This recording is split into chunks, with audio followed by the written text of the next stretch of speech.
Let's introduce this man with the 33rd team. He's been covering the NFL as one of the top insiders, if not the top guy. For us, top guy, when we always love having him on the program, our good friend Jason Cole. Tell us about what's happening with the 33rd team as we get set.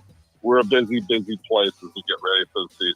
And I'll do my usual, do a little statistical analysis, which dovetails with those who like to say wager occasionally. Not that you would be one of those people, Defo, but not that I'm a gambler, but I know a few of them. Present company at the front of the line. Exactly. You're kind of like, when it comes to preseason wagering, it's like C. Everett Koop when he used to issue the warning and say, it's not good for you guys to smoke. You guys are just dumbasses. Okay? You're just dumbasses. Anybody who bets on preseason football, I mean, it doesn't even qualify for degeneracy. It's like, it's a level below degeneracy. I just have to tell you that. And I know who I'm talking to. Yeah. And I know that you know that. I would agree with you 1,000% on that particular aspect of wagering. Everybody was saying they were cashing. The people who lose aren't going to call you and tell you they lost. That's true. Nobody calls and says, "Hey, I lost $1,000 on that." I haven't cashed in 3 years, exactly. Nobody does that. You might as well play, Russian roulette with 2 bullets. I mean, like, just, that's what you might as well. A 4-chamber gun. The time. Wake up with Defo, joined by Lubie. Welcome to the Defo Show.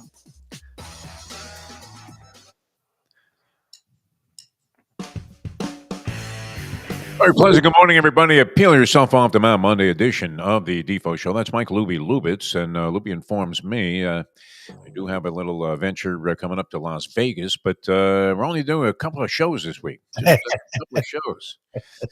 Got, babies, we got everything going on. So we have you with us on today's program, and of course tomorrow, and we're trying to shift around a little old school with Tony Segreto for tomorrow. So we'll have that, and then Wednesday, Thursday, Friday, Kaputski, as we head into a critical time of the sporting year. And that would be, as discussed with Jason Cole there in that clip, the preseason. I already have some early lines here, Lubie, for Saturday.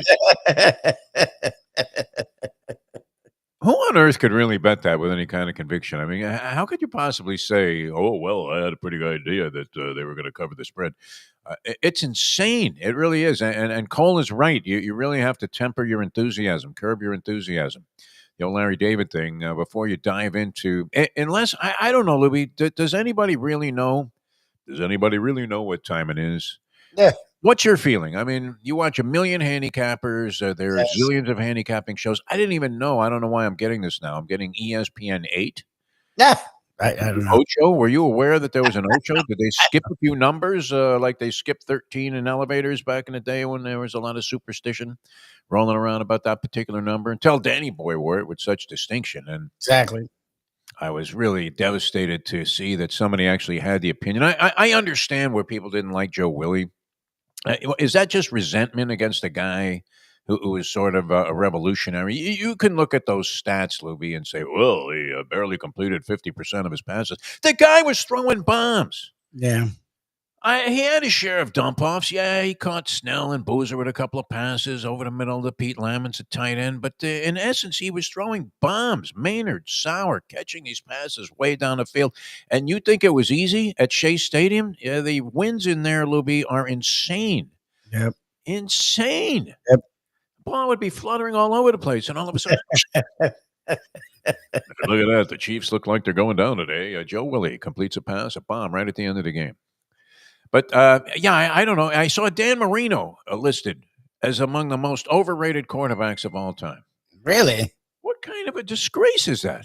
He doesn't have a Super Bowl, so people don't know where to put him, but how could that be? I mean, how do you not watch this guy, any film, and see, holy crap? I mean, the stats he put up in the era he played, like the people who were his compadres didn't do that. Like Montana, Elway, Young. I don't know if you put Favre in his era. Favre sort of that next era. How many quarterbacks? I don't know. Maybe you railed off a few just now, Louis. But how many would you say? Okay, they show up at the park, the usual park litmus test, and you already know stuff about these guys, not just on appearance. And you're going to say that there are a ton of guys that are ahead of Dan Marino in terms of your first pick? No, ability. Well, and then he backed it up with the stats. Again, I know you're going to hammer Namath for stats, then why don't you uplift Marino for his? Marino played in an era where, if you again look at the guys that are considered the greats that he played with or against, their stats suck compared to his. Like they're not even close to his stats.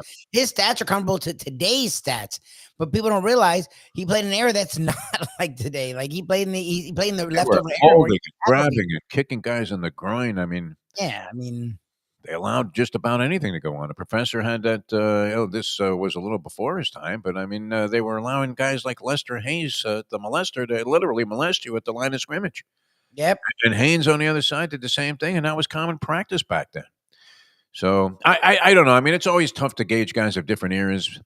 I understand if you don't think Dan Marino was the greatest quarterback of all time. I probably would concede you that he was not. No. But to say that he was the most overrated, I don't know. Like I said, there's New York resentment. I understand the thing with Joe Willie. A lot of people didn't like it, that he was sort of this, character that he was, larger than life. I think it was all a bunch of hype. But still, I mean, literally, changed the course of the history of professional football, this guy, by winning Super Bowl III over the vaunted. Do people forget that they were supposed to have like less than zero chance in that game? No, that's the thing, is people look at the team looking back at it. Namath is this hallowed legend and all these different guys. They're not looking at it from the purview of that era where they were mocked. It was like a joke. They were supposed to get annihilated in that game. Annihilated 17.5-point underdogs in a Super Bowl game. Giving the other league no chance. They had lost the previous two in a fairly convincing fashion, if not convincing fashion. I don't know if fairly even needs to be put in there as a disclaimer. It was a joke. Green Bay Packers are dominant over the first two AFL opponents they faced. And here's Marino supposed to get, Namath is supposed to get crushed like a grape. And he sort of goes with a departure. I mean, the offense that they used in that ball game was probably the only way that they could have beaten the Colts. A lot of control as compared to the usual wide open, wild affair that Joe Namath was orchestrating most of the time. It was brilliant. It really was. So I don't know how you could say he's the most overrated quarterback of all time. That seems insane. But why am I even arguing this, Lubie? What a schmuck I am to begin there. Because that was I don't know. We got off on a tangent there. It took me 20 minutes to get around to what we. Marino's the one dude that crosses fan bases like Jets, Patriots, Bills, Niners. Like all fans usually give credit to Marino for being something that they had never really seen to that point, and a guy that was way ahead of his time in an era that didn't reward guys of his ability. He found a way to put up very similar stats to what you see now. 40 again, this was in the early 80s. 40 years later, it's when you have average guys putting up his stats. In his era, again, look at Elway, the guys that are great of his era: Elway, Jim Kelly, Bernie Kosar, Steve Young, Joe Montana, all these guys that are Hall of Famers or borderline Hall of Famers. Look at their stats. Like, he's like what Babe Ruth did. And like Marino's stats for the era, don't look at his stats now. Look at his stats for the 80s and 90s quarterbacks. Like, it's just a joke. Like, the numbers he put up are just so stupid. 8,000 yards passing. I mean, just ridiculous stuff. 5,000 a season. It's like just dumb. Like, I know he didn't like to run the ball, and the Dolphins didn't run the ball particularly well back then. And if they did call on a running play, he quickly glared at Shula and said, you know what, I'm not running the football, Don. Stick your jaw right up your ass. He was great. How anybody could put him on an overrated list? I mean, is that just the way it is now, Lubie, where you utter something completely ridiculous? He's just right. Most people are scared to put him in the top 5 because pure ability and stats isn't enough. He didn't win Super Bowls. Fine. But he's in the 5 to 10 range. Yeah. And if you put him in the 5 to 10 range, how is that overrated? Like, the guy had all the stats until like 20 something, until like 10, 15 years later, when they totally changed the game. So guys like Peyton Manning and Matthew Stafford and all these guys could just put up these stupid numbers because they allowed them to do whatever they want on offense. Like, they changed the game entirely. And it's not like their numbers are that much better. Yeah. The numbers are comparable to Marino's. He grazed his jersey with his fingertips, pass interference. I mean, come on. No, that's the whole way. Marino would tell you himself he would throw for 7,000 yards if he was in the game today. All right. I didn't mean to get off on a tangent because This is great, and I'll never forget this. I believe I came back and talked to you about this, and I was stunned because when you're doing sports talk on the radio, it was I don't know that it was so competitive. I guess it was in the sense that there were many sports stations and people paid attention to ratings, even though radio ratings are probably the biggest bogus number that you could ever come up with. And I don't say that because I had lousy ratings. I didn't. I usually was in there in the category of being either at or near the top. Now, even I guess that last stint at 940, the station itself was getting zero ratings. Yeah, they didn't try. I mean, and they made no effort. I mean, it wasn't like they had us on billboards all across town. no station, even stations that had sports all day, didn't do that much better than us. No, that's true. I mean, the whole sports talk audience, from a rating standpoint, went into the crapper. Yeah, I mean, and that's the way it was. But I always felt it was completely bogus because of the fact when they had the diaries they used to send out. My mother used to get one. What the hell is she going to do? She was 97 years old. She's getting $5 on a diary to fill out. Like her radio listening habits, I mean, whatever they might have been. And it was common knowledge that people that worked in the industry would get a book somehow and then just if you filled in that you were listening to one particular station all day long, that one person of the 11 or 1,200 they surveyed was enough to influence a lot of different categories, including percentage of listeners and time spent listening, which was also like a big consideration there. I don't mean to go too deep into this analysis of ratings, but how could you possibly effing tell what was going on? And the real tell was you would be in the fall book and you would have, say, a 5.6 rating. And that's your share, as they call it. That was the number that they looked at. The next book, you have a 2.8, and everybody's threatening to shred your contract. And then you bounce back in the next book and have like a 5.9 and everybody's celebrating. And you're thinking, well, what are you celebrating? How much BS is involved in this if you could conceivably, in a 3-month span, lose half of your audience and then come back, not only eclipse the number that you had before, but by more than doubling the number of people that were listening to your show? What was it over those 3 months that caused? Could you really do 3 months worth of completely boring asinine shows to the point where, well, you know what? I'm not going to listen to this guy anymore. Joe Rose probably has a good guest on.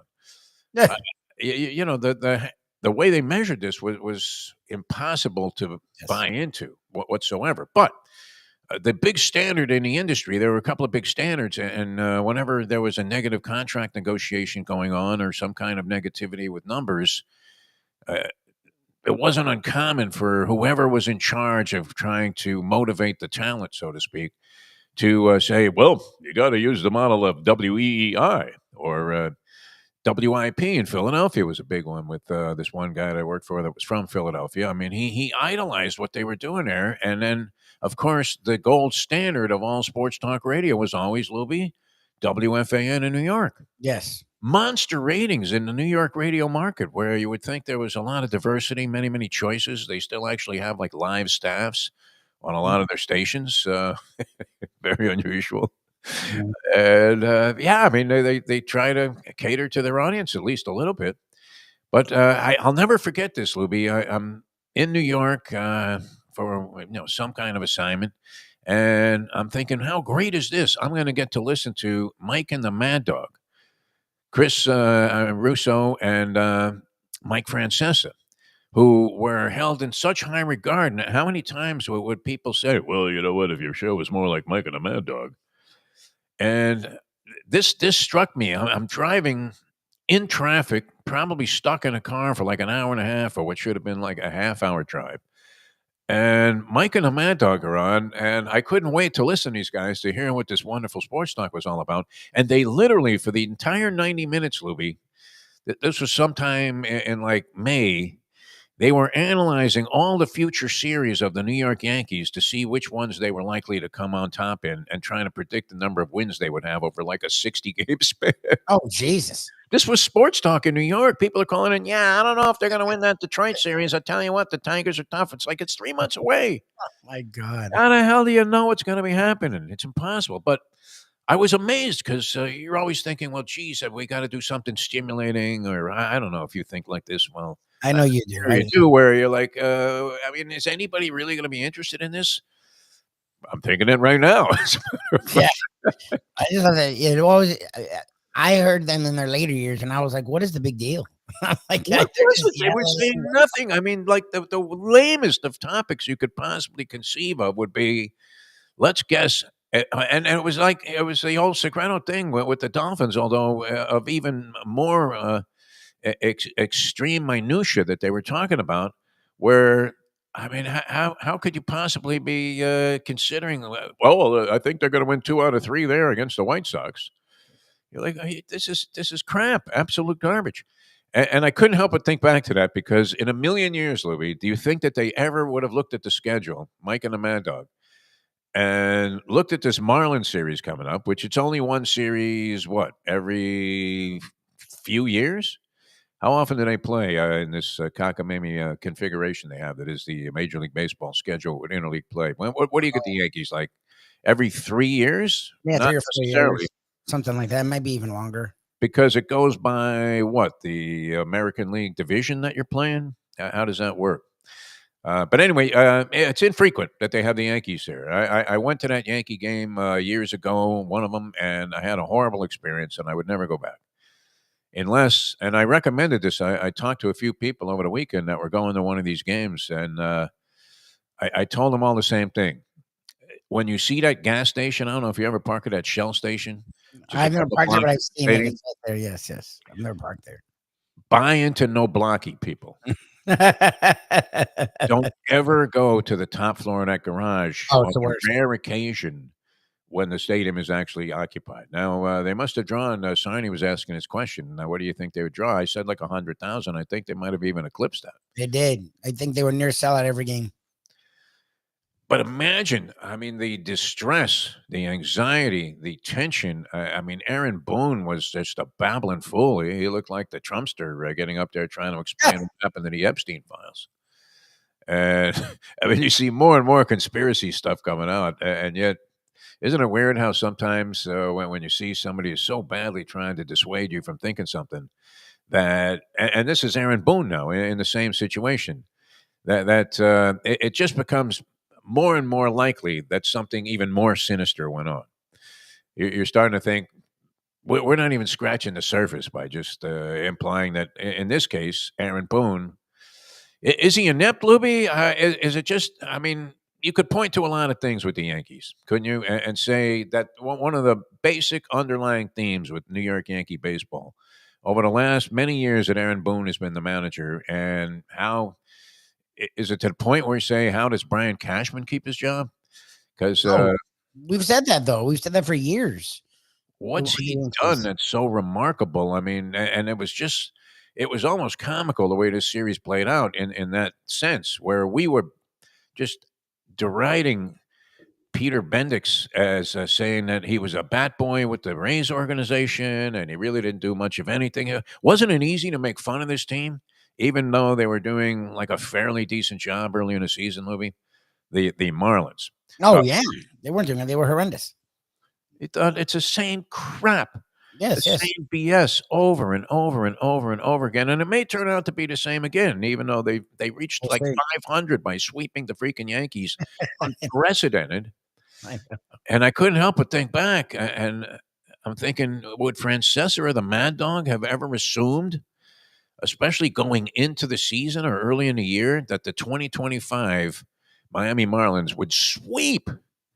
And in a crazy fashion, because look, who was involved in this Jazz Chisholm deal? Augustine Ramirez. Oh really? Yeah, Ramirez was. yeah. It was Chisholm was sent to the Yankees, and Ramirez was one of the prospects they got back. Oh really?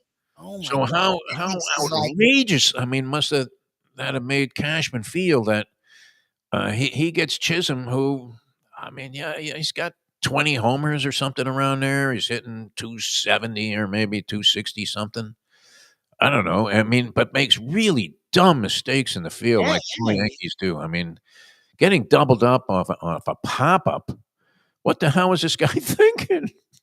It's a pop up in the infield, and he's off first base far enough to get doubled off after the ball is caught. And he claimed that he thought the Marlins second baseman was going to deliberately drop the ball. All right. Why? But if he did, the other guy's on first base. Jazz, what the What's hell? the I mean, difference? this is like not even Little League They dropped the ball. level. What's the difference in deliberately dropping the ball? What? He drops the ball and he throws I out. know the rule. I know because if the guy's like further down, it'd be better to get the guy out at second than the guy at first. Fine, but Maybe they want a slower runner. I mean, is it that yeah, subtle? but this isn't that. Like you're going to be on first, or the other guy's going to be on first. Right, exactly. It's not the World Series, the bottom of the eighth, and you're down a run. So we need our pinch run. Like this is like I don't think he's going through that much machinations on the pop fly. I believe that was in the 2-0 game. It might have been the 13-12, a wild one on Friday night. I happened to tune into that ball game late, and then I was in and out of the game, watching some tennis, and that was one of the craziest baseball games I've seen lifetime. Lubie, did you catch any of that on Friday night? When I kept track of it. I didn't realize I could actually watch it because I don't know where the Marlins are anymore, but I didn't have Bally. So I know that the Panthers are local and I didn't realize the Marlins are also. I know the Heat are they're still actually now on FanDuel TV. FanDuel has taken over well, many networks. this game for some reason was on CW. So I Keep actually in those parlays, by the way, as I say that. yeah, right. I don't get to watch a lot of the local because what I have live action on doesn't get a lot of the local stuff. But this game was randomly on CW. I didn't realize that till like the end. So I put it on when it was after when they had just hit the Yankees had just hit the home run to go to tie because the Marlins came all the way back from 9-4 down to go up Right. 10-9 Right. in the seventh. And then I turned it on the top of the eighth. And of course, the Yankees like lead off the inning with a home run. And I like switched it right away. I'm like, oh, this is whatever. At least they Figured it fought. was going south the At whole way. least they fought, whatever. Yeah. And then I'm like, oh shoot, the ninth, it's close. Oh, they were down 12-10, and then I'm like, okay, it's over, whatever. At least Valiant, after they have two more, maybe they can take one or two of the next couple games. And then Sarni texts, they're up, they tied it. I'm like, they tied it? How the hell did they? It was 12-10. They had already gotten the leadoff out. Oh, like, that was amazing. Yeah. like, what the hell? So then And Cashman and Boone, I mean, they brought in all of these new guys, and every one of them screwed up the game. yeah, that's They brought supposedly in what two of the happened. relievers they got. And remember, I think I was reading you the headline there out of my now very timely delivered New York Post. Nice. Oh, my God. I mean, like the best ever in terms of service. Does it pay to be the squeaky wheel? Yes. We had that discussion. Of course it does. It's But annoying. what threat am I? I mean, some schmuck in Florida that gets the Post, I can't make or break Rupert Murdoch at this point. I wouldn't think, They're even happy if to have the clientele in this day and age. they're losing money on this deal, I can assure you, man. $10 for 10 weeks. That's insane. All right. So it was Ramirez's little dribbler in front of the plate, though, that knocks home the winning run in game one. That's what I got to witness. It was 12-12. I'm like, let me put it on. And they had guy on third, one out. And great base running. Great base running. It was like old school where they were ready for it. And they won on a walk-off dribbler. It was like the craziest win ever. 2-foot shot. Willie Mays swinging bunt when he was with God. the Mets. His only hit that year, I believe. And then, so they win that game. And then Ramirez hits 2 home runs to account for the only 2 runs in a 2-0 shutout of the Yankees on Saturday. I mean, was Cashman with a cyanide cap sitting there going, I got this stiff Jazz Chisholm, who has a great baseball name, as we know, but nonetheless, and is he a terrible player? No. No. There were overhyped expectations for him, as there was for your man Sixto Sanchez. Where the hell is he? He's pumping gas somewhere in Colombia. I don't know where the hell the guy is. He's not playing. Remarkable, though. I mean, all of these things are remarkable, and it's great. Our man Sarni says, I don't care about New York sports, but the crying that goes on is incredible. And the excuse making and the expectation, the standard, even for the lowest level of teams. Oh, well, they must be losing. They were swept by the freaking Marlins, and they don't probably have any idea that the Marlins are playing as well as the Marlins are playing. And they're in a dogfight. Yeah, Marlins now 500. They've fallen behind the Red Sox, actually, in the chase in the American League East. So they're in third place now. Still up in the wild card, the Yankees I'm talking about. Now, the Marlins, you're asking yourself, so is it Charles Dickens' time? What level of expectation do we want to have shot down and deflated like the Hindenburg? I mean, from watching a team get a little spark going. Very, very hot team in baseball now, 8-2 in their last 10. They've won 5 in a row. I mean, does that do anything to move the needle on interest in the team where you sweep the Yankees in front of a packed house? Now, I'm assuming these people weren't flying down to Miami No. because between the cost of the flight, a hotel on South Beach, swanky, upper level, upper class, couple of meals, and the tickets, which are essentially by Yankee standards are free. Yeah. Is it one of those deals where you paid for the trip as opposed to going to a Yankee game at Yankee Stadium, paying like $400 to sit in one of those empty seats? I The don't whole think flight?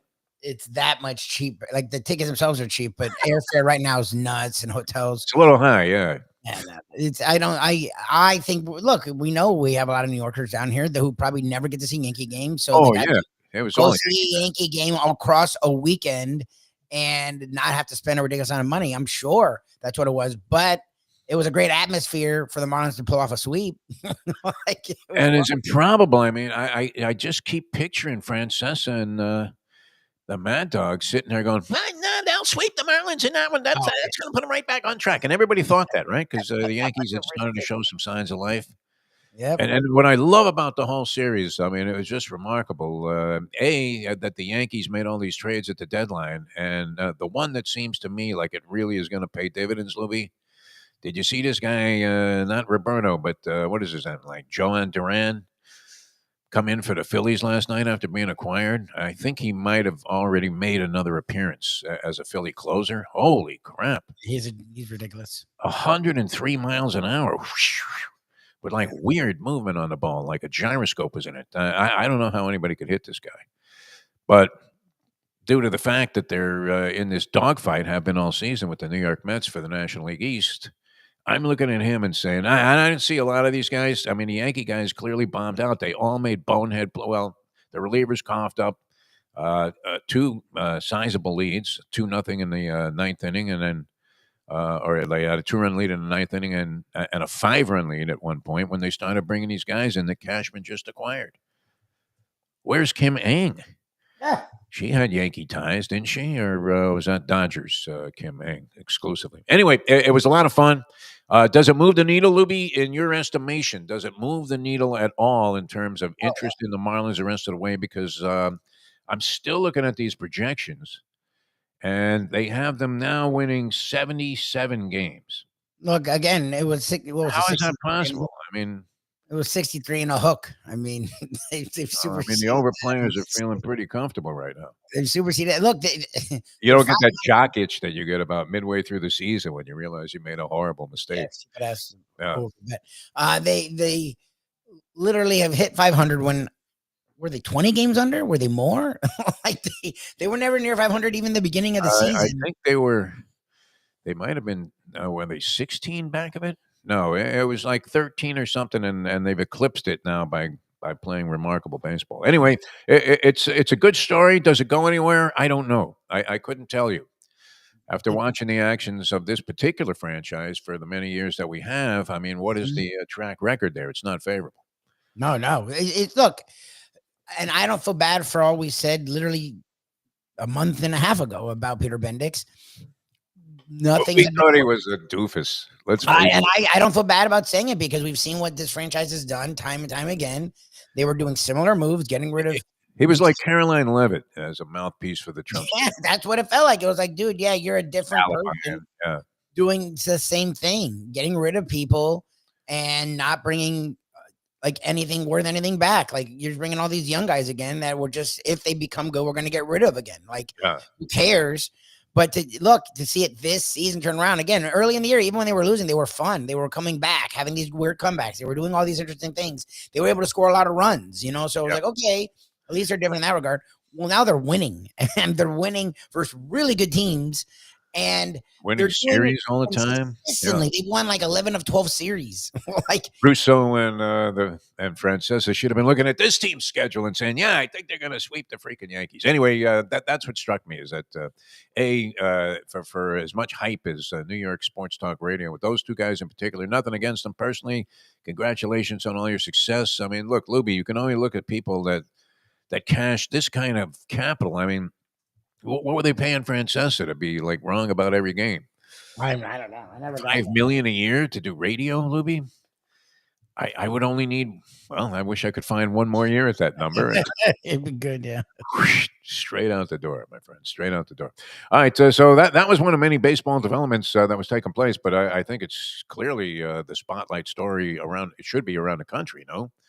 And they are crying in New York. My newspaper was wet, and I haven't seen a drop of rain. Well, I did catch a couple of drops on my way to play tennis yesterday. Which, by the way, they're right about this heat, Lubie. Should an old man, an old Jew, who's been through a lot, go out in 100-degree temperatures and trying to play tennis? That is an important question to answer. I quit while I was ahead because I was afraid Jessman was going to come back. Yeah. Because you're close to collapse. And then we looked, when we were leaving, we're like, you know what? We were only out here for an hour. Jeez. He Okay. was hungover, and I was just desperate. I mean, an hour in this heat, good for you playing. Oh man, yeah, we could start till 11. They only have like certain reservation times, and 11 was the only one available online. So Jessman took that, and we were like, it's a little late to get started here. All right, I'm looking at this, Lubie, and I read an article about how this particular handicapper, his name is Michael LaBeouf, who I've seen have mixed results. He goes out on a limb in some interesting things, and he'll be predicting tennis matches. He's not afraid to touch and dive into a lot of different sports, right? So I kind of like that aspect of it. Is he going to be right all the time? Obviously not. Nobody is. Is his logic spot on in terms of you're thinking, okay, that's well thought out? We've followed these guys, Lubie, for how long? And the logic couldn't be any more pristine. You're just looking at it going, my God, how could this possibly go any other way? And then, of course, it's a blowout the other way. Yes. But he is saying, which I would think anybody, I mean, is it a given that either Texas or Ohio State will win the national championship in football this year? Is it a given? He's saying no. Okay, who do you like? It's a given because Texas recruited strong the last few years. They've gotten close the last couple of years, and everyone sees Arch as the next coming or the second coming. Yeah. I think they position themselves in an interesting place, but I also think, and again, Ken and I have talked about this. I don't know if he's done it enough times for this moniker to stick with him, but Sark definitely has had some issues in these bigger moments the last 2 years. They were the definitive best team the last 2 years, and he's made some interesting coaching decisions down the stretch that has led to them not scoring or not getting stops, and then they lose. So not quite Cristobal-esque, but it's not Cristobal where they're not getting close. Like, that was the only way you could lose the game. It's not Bobby where it's been 15 years of top 3 teams and you can't win a title. It's not that far, but it started like last year when they were down at the goal line and he got weirdly cute and it was like throwing the ball and doing weirdo plays instead of just running it 3 freaking times and getting a goddamn touchdown. Like, nothing as we've seen is guaranteed. Again, you don't know what team. Georgia always has a lot of talent. Maybe they figure it out with that quarterback that looked like garbage last year because, again, remember he was getting thrown into a really tough situation. So now with an offseason, you don't know if Alabama can rebound. Oregon has a lot of talent. Alabama seems to have lost a ton of its at least public attention since the Saban departure. No. They're not as strong. They just don't. And this guy that came in from Washington seemed, I mean, to me, like he was, it's good. A different type of departure from the approach of a Nick Saban who had this kind of Napoleonic dictatorial kind of complex. Did I use kind of enough times in that sense? But but he was somebody that every time you saw him in an interview, he said, wow, this guy's great. No, DeBoer's good. DeBoer, yeah. But this is hard to follow. He looked like Butch Davis his first year at Miami on the sidelines this year for a guy that was always extremely composed when he was with Washington. Is that a fair statement? Yeah. Look, they struggled a lot more than they've struggled in 15 years. Like even when they were off for Alabama under Saban, they would lose twice. They lost 4 times last year, and they should have lost another 1 or 2 games. Like, they got lucky, yeah. They're different, but again, they still have a lot of the Saban talent, and he is a guy that won a lot in his career, DeBoer. So I'm not going to put it past him to turn things around in year 2. Like there's a lot of questions. Arizona State, who ended up finding their way into the playoffs last year, returns a lot of talent. I think even Feinbaum's talking about other teams though than Alabama. right? I mean, at one time he was so far up Saban's ass that Oh yeah. literally, I mean, it was amazing that he needed No makeup at all fundamentals. because of the level. I don't, I but come on, Paul. mean, Ohio State's starting a new quarterback, and he was a highly touted guy that they got to come over from Alabama. And they bring back Smith, and they've gone all in on the transfer portal / paying recruits gobs of money. So they'll be there, and I think Texas will be there, but I don't think it's like open and shut. LSU, this is make or break for Brian Kelly. They have a ton of talent. They have a quarterback that is, by many people's estimation, the head of the Heisman, not Arch, but Nussmeier, the head of Heisman hopefuls. Like, there's a lot of interesting things out there, and Penn State people love. I mean, if Aller can become the guy that people want him to be, which he hasn't been. They have a Franklin syndrome there, maybe. Yeah, that's the other thing. Franklin is a guy that can't get over the hump. So this is like their best group to do it. Michigan has question marks. Ohio State has question marks.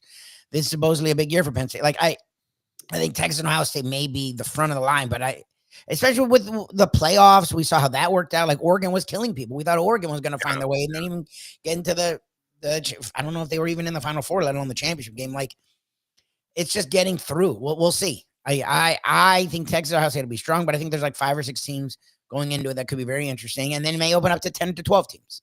I like it. Miami. I like it, Lubie. We'll I like see. your. I mean, you're deep into this college football. I'm ready. As lame as you've been on baseball, yeah, I don't know. the game. I don't even get it on my TV. To this way, razor sharp. I mean, I'm proud of you, kid. Man, that sounded good. So, anyway, yeah, I was looking at. You'll find it surprising the odds to win a national championship, and this guy had an interesting article saying that there are definitely question marks on the Mysterians. It's no guarantee that they will or won't. One of those two teams win a national championship. Certainly, it looms as a rather large possibility in everybody's minds because, I mean, this Arch Manning, he's only thrown 95 passes as a collegiate. So yeah, look, he's a talent, and people have been waiting for him, and they're slurping for him, but he wasn't any bigger recruit than most guys, just his name. Like, the way he plays, he's a good player, but it's not like he set the world on fire. He's just a Manning, and he's a consummate pro, and he went to a school with a great quarterback and didn't bat an eye and was a backup and didn't have a problem with it. He's done everything right. Looked good when he came in. So I appreciate whenever he's played well, and I think they should be among the favorites, and he should be around the very interesting people for the Heisman. But I mean, we haven't seen him. Like, let him play, and the way he likes to play is the kind of way you can get hurt. And they are in the SEC, where you would think that the SEC defenses would struggle the last couple of years. You would think eventually they're going to turn around. Yeah. Like, the way he likes to run is the way you get nailed. So I don't know. There's a lot of question marks. Bet against him, yeah. Oh yeah, I would bet totally against Arch, man. Some interesting possibilities, but a long price. We'll get into that a little bit. And the NFL, we have the Training Camp Chronicles. How can we go on Monday without the Training Camp Chronicles? I have a couple of notes, Lubie. I'm ready for it. They involve our local team here, which you're supposed to be covering in great detail, but I think so far you haven't said much in the way of anything significant. Do we know how they're going to do? We don't know, but we do have a Training Camp Chronicles coming up. All right, thanks for sticking with us here. We'll be back with more. And, a lot more coming up here on the program, or so we hope, in a moment. Now that it's 8:46. Hey, folks, Tony Segreto here. Let me ask you a question. What do you look for when you go out to eat? Good food, obviously, friendly atmosphere, not too loud, but good energy, reasonable prices, and a place where you feel comfortable. All those ingredients, no pun meant there, are hard to find unless you're talking about the Texas Roadhouse. You see, they encompass all of those attributes. Really, really good food, amazing atmosphere, good for a family, good for a date, or just a night out for yourself, and prices that will make you extremely happy. Their ribs unmatched, steaks hand-cut every day. Everything, and I mean everything, is made on site, including their incredible bread. It's the one day, folks, that you can forget about low-carb diets. Trust me when I tell you, Texas Roadhouse, your restaurant, your destination when you say, where should we go and eat tonight? From the newly renovated sports bar to the beautiful bayside views captured at the Tiki Bar, Jimmy Johnson's Big Chill has it all. Located at mile marker 104, the Big Chill also offers waterfront dining while experiencing breathtaking sunset views of the Florida Keys. It's simply the hottest spot in the Keys to cool off. That's Jimmy Johnson's Big Chill at mile marker 104 in Key Largo. For more information, call today at 305-453-9066.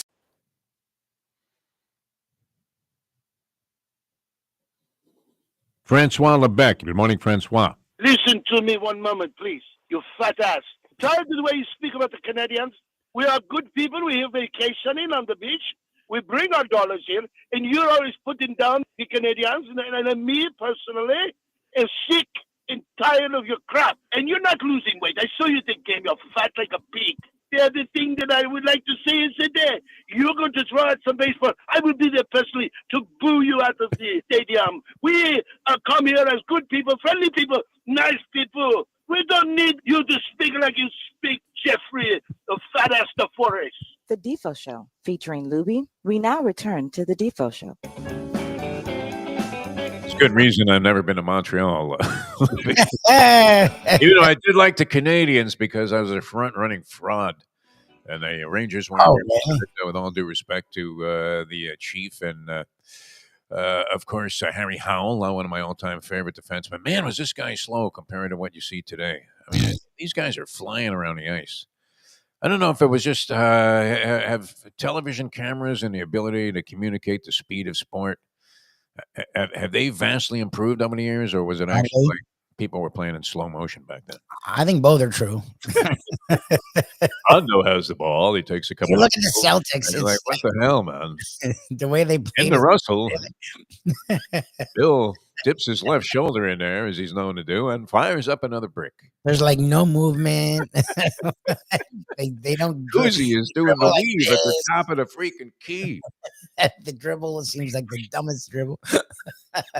They don't I cross. tell you, it's a denigration on your coaching legacy, Lubie, that you were teaching these 5-year-olds the weave. Yeah. Which was, of course, the first move. Everybody, but yet, I mean, there aren't that many plays. That's why it's so interesting that guys are sit there and agonize with Jay Billis over all of the details of a play. What can you do on a basketball court? You can set a screen for a guy and knock the guy out that's trying to guard him. You can drive in and try and attract some attention, pitch the ball out, or you can chuck from midcourt. I love it. Or you can chuck from midcourt. There you go. It's Pete Maravich time all over again, man. The guy revolutionized the game. It was great. All right, what do you want first here? Training Camp Chronicles? Sure. What are you in the mood for? Let's go for it. I'm ready. And I'm zeroing in on our home team because I feel like we've been neglectful in that regard. And I'm assuming that many of our fans here on the show are probably South Floridians, as this was sort of a carryover extension of what we were doing on the radio all those years.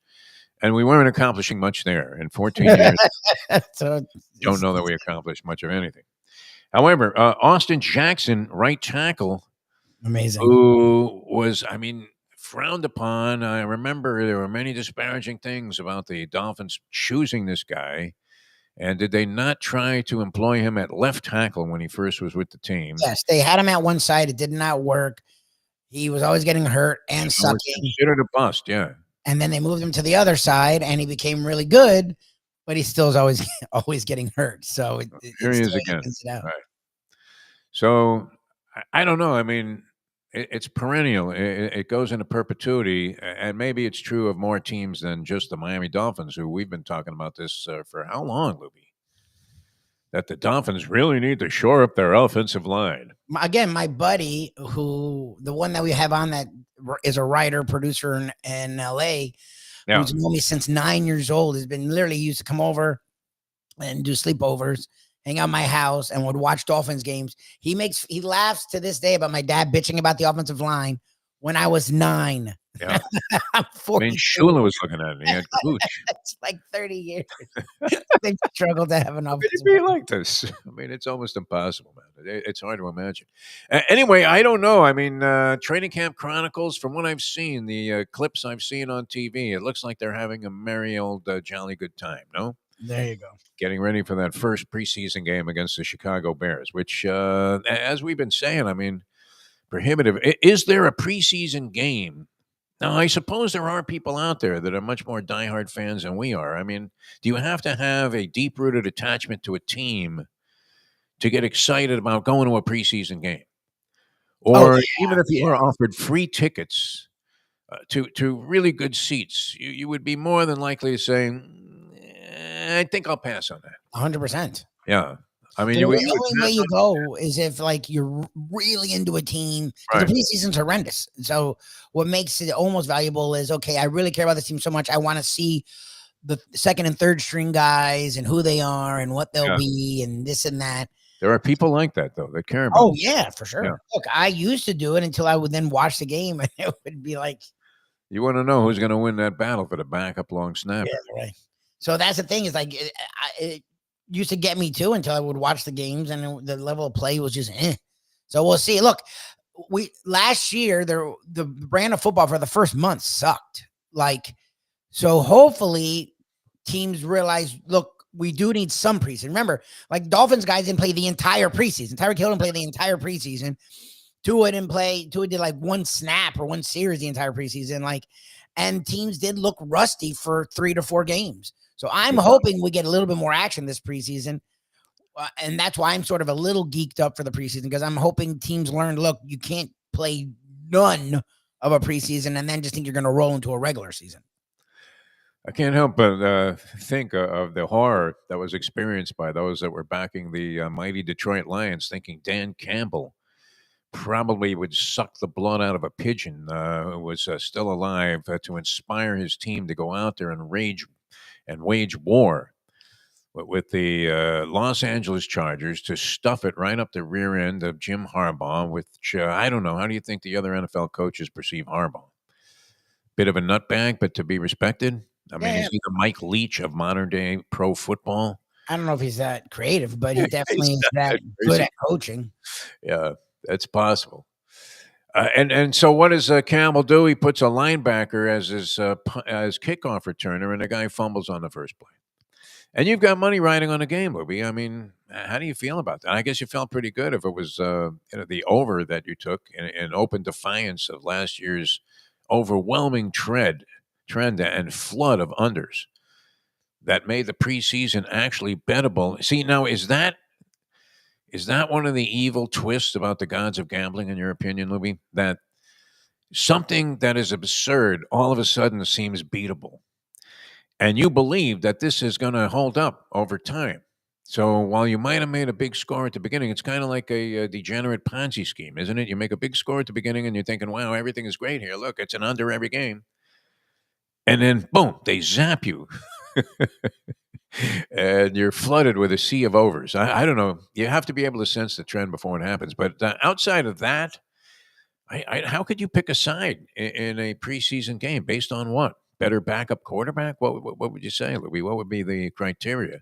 Because we did see where, I mean, I don't know that it was just strictly quarterback. And it seemed like, is this the year that your theory comes to light? That Dan Campbell is merely a figurehead, Oh yeah, incapable of motivating a team to do anything. He couldn't coach a dog to eat steak. I mean, look, again, the motivation stuff only gets so far. In watching that broadcast, they want to make it very clear that it wasn't just Ben Johnson and Aaron Glenn. Okay, there's a reason people have very big questions about the Lions, even though they return everyone and get Hutchinson back. Because as much as Campbell's fiery and this and that, we've never seen him be a coordinator anywhere ever. No, he was a tight ends coach, and then he became. Well, no, he had to be a coordinator or something. No, he's never called defensive or offensive plays. So that's why when Ben Johnson rose onto the scene and was calling great plays, and Aaron Glenn was calling great plays, it was easier for people to believe it was them, because Campbell's never done it. And I guess before Ben Johnson got there for like 2 weeks, he called some plays or something. But like, I don't know what their offense didn't hit the level where it became one of the best offenses in football until Ben Johnson was not only there, but was there for multiple years, and it was clear he was calling the plays. They went 15-2 with a series of what would be decimating injuries for a lot of teams on the defensive side, and still played good defense. They got by, yes. Yeah. So, that was pretty amazing. There would be little reason. I don't know. I mean, did it not seem like they were flatter than the proverbial Parisian runway model in that ball game? How could you possibly have been sold on that idea that that they were going to be dead in the water? So if you're thinking I don't know, did people know this? Was I missing out on the information, the inside info that Detroit was going to lay an egg in that game? And this is what we have so far, Lubie. How could people bet this with any kind of conviction? That being said, Lubie, I'll ask for your opinion on these two games. Buffalo Bills, 2.5-point favorites over, very eager to prove that they're going to Oh, be good this year. preseason? We're doing Giants. preseason? Yes, preseason. This is coming up on Saturday. Oh, Jesus. So it's early in the week. Maybe you want to wait for some line movements or something. Sure. Like that would be an indicator. It sort of was in the first preseason game. And what do we want to find out about the Packers and the Jets? They meet on Saturday also. There's Packers and the Jets. in Aaron real life, there's lots of questions. I don't know what you're going to learn from in preseason week 1. Aaron Glenn has tried to administer this attitude, this sort of change of thinking with the Jets. This is his whole theme.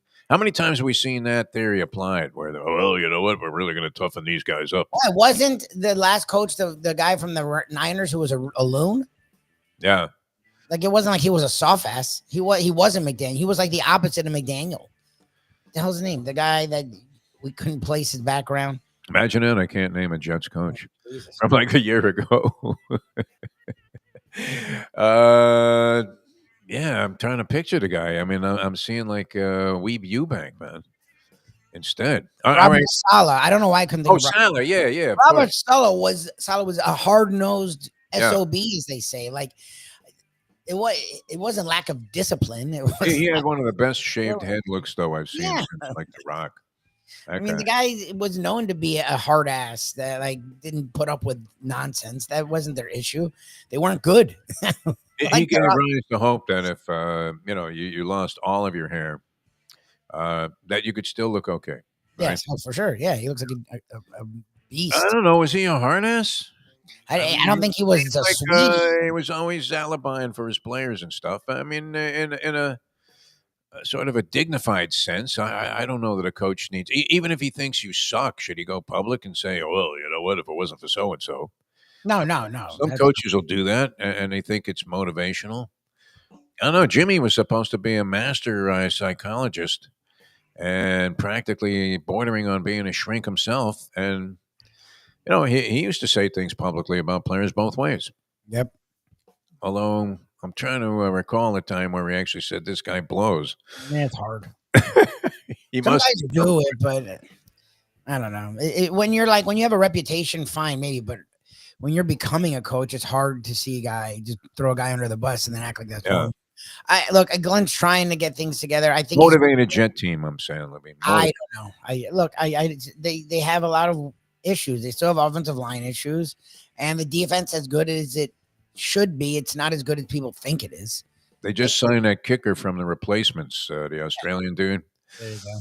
Yeah, no, I mean they signed like Nick Folk, 40 years old, man, still kicking the football. Unbelievable. Train your kid to be a kicker if Lucas can play football. And he's got the right name for it, Luka Lubitz. Here comes Luka Lubitz onto the field here, trying a 63-yarder. He's already completed one. Connected on one from 61. So it's not far-fetched. It's not unimaginable that he can make this thing go through the uprights. All right. You have fun, Lubie. It's been a pleasure being with you guys today. As we said, I mean, we were all over the place, but that was remarkable. This thing with the Marlins had to be the story of Major League Baseball's weekend, without question, Libby. And a lot of stuff is going on. But, wow, that was something, huh?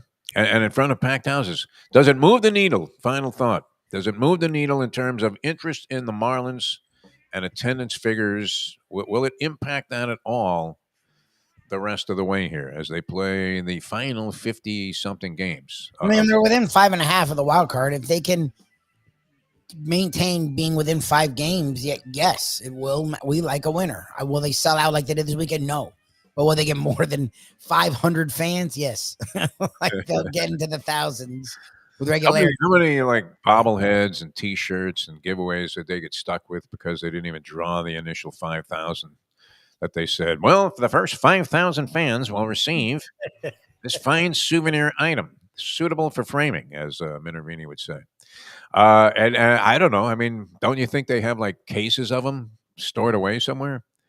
They just had that thing. Now, how did this happen with the Miami Heat? I don't know if you saw this story, but where somebody robbed the Heat of all this memorabilia. They just had that thing. Now, how did this happen with the Miami Heat? I don't know if you saw this story, but where somebody robbed the Heat of all this memorabilia. They just had that thing. Now, how did this happen with the Miami Heat? I don't know if you saw this story, but Did you see this story? Oh no. Supposedly the biggest sports heist, among the biggest in history. It's like the Lufthansa job of sports commodities and Oh, tradables. Jesus. How did they do this though? Where the hell was this stuff? At the arena? I guess, yeah. I mean, I mean, what I didn't see any details of what exactly it involved, but my understanding was it was like, they have all this stuff, yeah, around the arena. There's, jerseys and this, that. I mean, I don't know if it was at the arena. I don't know how you would pull a heist off at the arena, but they Impossible. definitely have a bunch of memorabilia all around it. So Yeah. like, it would make sense that that's, and I guess it's sort of in the off season, so maybe it's more low key right now around the. I don't know. That's weird. I don't think it was done at the arena. I don't know how this heist was pulled off, but check out that story. Yeah, I'll go back and research it a little bit. It was kind of interesting because it was supposedly like millions of dollars of shit. I mean, of stuff that they went away with. That's crazy. Yeah. All right. Thanks, Lubie. Always a pleasure. We'll see you later on, and of course tomorrow, and then Lubie and I are taking the rest of the week off after that. Lubie has things to do, and I'll be heading out Thursday for Las Vegas. Hopefully, yeah. I mean, I don't think you can help but have a good time there, Lubie. Even if you're not gambling your brains out the entire time. But if you are, even better if you're in action. If you're on the positive side. If you can hit one of those stupid video keno machines on the way into checking in while you're waiting for your room to get ready, 5 numbers get you back like $8.50 or $8.75, something like that for a quarter. So not too bad, right? It's $1.25 a throw. Would you do it? I've hit it a few times, and I would have to say probably ahead, I guess, lifetime on that proposition. But while you're playing it, you feel like an absolute fool. Like, what on earth am I doing? And how is it possible to keep missing? They only draw 80 numbers, and you're picking 5 of them. Shouldn't you have? Well, they have 80 numbers or something like that, but you're picking 5, and what? They're drawing 20. That's what it is. So how do those odds figure out? I mean, I used to be able to calculate that in my head. You have a 1 out of 4 shot of getting a ball drawn, and then you have to count, and then you have to do an exponent of 5 on it. Oh my God, Libby, the odds are insurmountable.